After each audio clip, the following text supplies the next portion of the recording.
How's it going, guys? Trebor here to talk to you about The Walking Dead Season 8, Episode 11, which was titled Dead or Alive, or that was the title of the episode.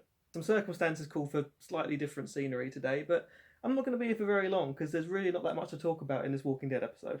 Because unfortunately this week we were back to a slow, meandering, time-wasting episode that really didn't forward the story much in any way. I mean, I figured this was coming. The last two episodes we've had this half I thought were pretty decent.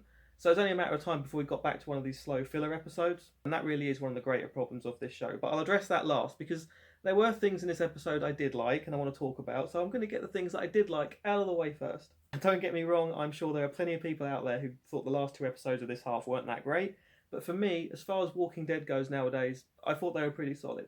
So Rick was actually absent from this episode, which is fine. They've done it quite a few times in the past, and the show can function without him, and we've just got quite a bit of Rick anyway. We got some Negan, we got some Father Gabriel and Dr Carson on the run from the Sanctuary, who we hadn't seen those two for quite a while, so we got a little catch up with them. We got more Eugene, who really, I'm so done with Eugene. We got some stuff at the hilltop with Maggie and the whole conflict that's going on there with the saviors they've got in captivity, and yeah. And the main action that we got in this episode was Daryl, Tara and Rosita leading the rest of the Alexandrians, or the ones that survived Negan's attack, to the hilltop through some zombie-infested swamp water. Which is good because, I mean, it's very rare nowadays that the walkers are treated as an actual threat, with our survivors just mowing them down or cutting through them like butter. So this was an interesting scene, and it played on one of the show's strengths, which is their fantastic walker effects and all the prosthetics and everything. And it was pretty cool to see these bogged down, swamp water-infested things just crawling out of the water and popping up all over the place, even though they were slow and didn't really provide that much of a threat. So okay, the problem with the walkers not posing much of a threat still is an issue, but I was okay with that because it was just a well-staged sequence, and the show has always kind of been more about the living characters than the actual walkers themselves. They're kind of a backdrop. So regardless of what was going on in this episode, the action always cut back to the situation at the swamps, with Daryl and Rosita and Tara leading the Alexandrians through it. And we're getting this conflict between Tara and Dwight.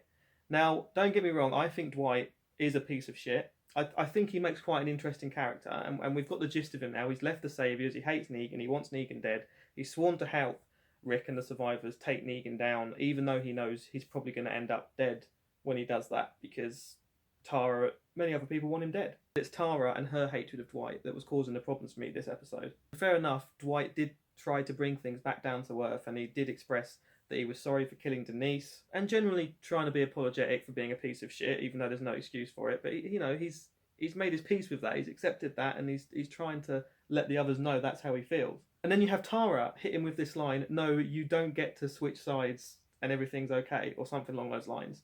That is ridiculous. Like, can anyone remember when Tara rolled up on the prison with the governor to attack Rick and everyone when we first met her? And then she did exactly the same thing. She switched sides. She wasn't happy with what she was doing. Dwight, obviously, I think we know, isn't happy with what he's been doing for Negan. So she doesn't have the moral high ground in this situation. So we had the whole plan formulated. Daryl was helping a few other people go through the swamps to clear out the walkers, and we had them waiting on the bank with Tara, and Tara was keeping on Dwight. And then she chased him down with a pistol. She wanted to kill him. She went for him. Which ended up with them both taking shelter in the bushes because some of Negan's saviours came along, and Dwight decided to intervene by jumping out of the bushes, making himself known, acting like everything's cool, and he never did the whole betraying thing. And he manages to lead the saviours away from our Alexandrians. So if that's not proving a point, I don't know what is. And then Daryl's furious and shouting Tara down, which I guess is understandable, even though Daryl can be a bit of a hothead since the whole Negan-Glenn situation. And he's yelling about how Dwight could be telling the Saviours everything, and Negan could be on his way there right now. And all of a sudden, Tara's cool with Dwight, because she saw him do that. She's like, no, it's cool, he's leading our way, he's not going to do that, he's not going to turn us in. And it's just like, what are they doing with Tara? Like, it's just hopping about all over the place, her personality, and it's just, they haven't been doing anything with her character for a while. To begin with, I liked her as a character, but they just don't do anything with her, and they're still not doing anything with her, and it's just really frustrating. But overall, I liked this sequence. I think Greg Nicotero and the effects crew do a great job on the walkers. There were some really disgusting looking ones in the water, all decomposing, and there's all waterlogged, and they had plants and things growing on them. I love that stuff. But the show kept flicking back to this swamp scene between all the other stuff, and the other stuff isn't half as interesting. I mean, this whole swamp scene wasn't that interesting. It was just something new that we hadn't really seen before, and it was something cool to look at. So then we got this little journey, these buddy scenes between Father Gabriel and Dr Carson, because they escaped the sanctuary previously with the help of Eugene. Father Gabriel's really not looking good. He's got these really bloodshot eyes, and he is sweating buckets. He does not look healthy, because he picked up that infection when he covered himself with walker guts when he was with Negan, and somehow he contracted the infection. I don't know. So his vision's getting progressively worse. So Dr. Carson is trying to be realistic and sensible about the whole thing, and telling Gabriel that he's in a bad way and he needs medicine of some description. He needs to take it easy.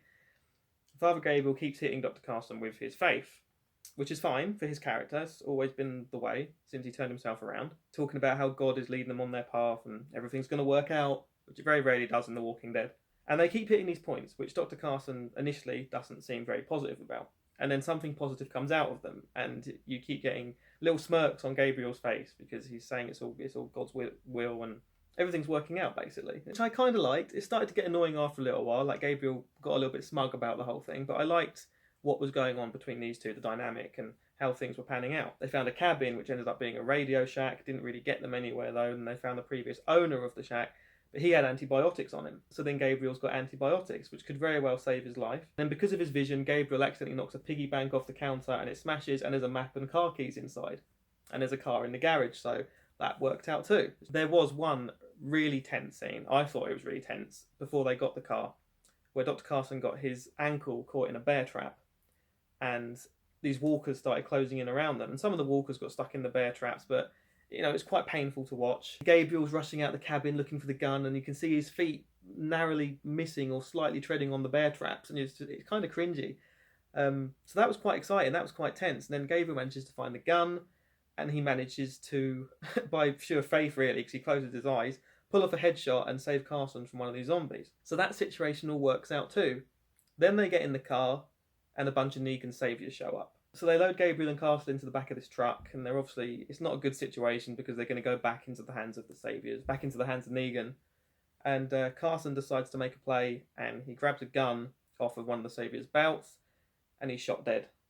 And we see it through this really irritating blurred vision effect of Father Gabriel, and it looks like crap. It kind of undermines the Carson death, even though he wasn't a huge character, because it's just blurry and distracting when it happens. So Carson's dead, Gabriel's crying, he's lost his faith that he manages to build up so high in this episode. And they wind up back in the hands of Negan, but not only that, in this outpost that has been given to Eugene for the bullet making factory.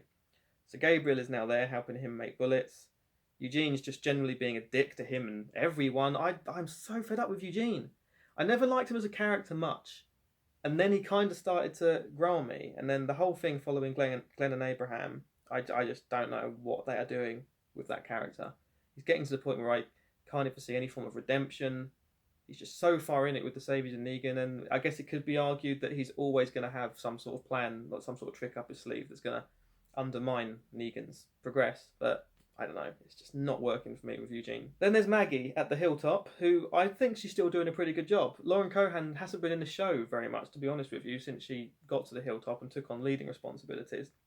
But we've got all the Saviours locked up, including that Jared, is it? The long-haired greaseball that's always causing issues. God, I just want him to die. I want him to die so bad. They're pleading with Maggie, asking for privileges like exercise, even if they're under armed watch, just to let them out every now and then, get some shade. And you've got that one saviour who, like the young guy, I guess he's supposed to be like young and slightly handsome or whatever it is, I don't know, because he's supposed to be maybe getting through to her a little bit. And now it seems like he is, because by the end of the episode, she's agreeing they can come out in pairs, even though they are being watched. Surely it's only going to backfire. And can we trust this guy, this saviour, the one who seems slightly more reasonable? Probably not. I mean, Maggie does say, you're the enemy, and I don't know why any of them give any of the saviours chance. The things that we've seen them do, the things that they're willing to stand around and watch, such as their leader bashing in someone's brains, I just think these people have done too much. Like, could you really keep your cool in that situation? So that was basically it, except for the very last scene, which involves Negan. So it's always good to get some Negan in the show, devising a plan to use Walker blood and guts and coat their weapons with it. So there's a scene where, he bashes up this Walker a little bit, and he sort of like rubs Lucille into the wound and covers it all up in all this gore. Whoever you hit it with will contract the zombie virus, and it will slowly kill you off. And I guess they're going to use that as a crowd control technique and another way of getting back to them. And it could be quite visceral and disgusting and threatening. So I've never been one to heavily criticise slower paced episodes of TV. I think this show would really benefit from cutting down to 10 episodes a season. It's 16 episodes a season, and it just constantly seems like they're struggling to fill that. They hit us with some great episodes that they've lifted material out of the graphic novels and some original stuff, which is good, some not. But in between, you have all this filler. And this is the biggest problem with The Walking Dead, and I guess the writers. I mean, I don't know who writes for the show right now. I'm guessing there's going to be multiple writers. But they're not really doing it for me, and they haven't been for a while. And obviously next year we've got a new showrunner, which could be good for breathing new life into the show, depending on how this all-out war storyline wraps up. But I don't think that's going to cut it. I think we need different writers as well. I recommend checking out the promos for next week, the clips for next week, because it looks solid. It looks like we're stepping up a gear into this, getting towards the final confrontation, which is what this half is all about, and I really do hope it's going to be good, and it's going to have a good payoff. So all in all, guys, even though I did like this episode, parts of it, I'm going to have to give it a 2 out of 5. But that's it from me today. Please feel free to discuss anything and everything The Walking Dead and this particular episode in the comment section down below. I will be back next week to talk about episode 12, which looks like a good one. Thanks very much for watching, guys. Take it easy, and I will see you in the next one.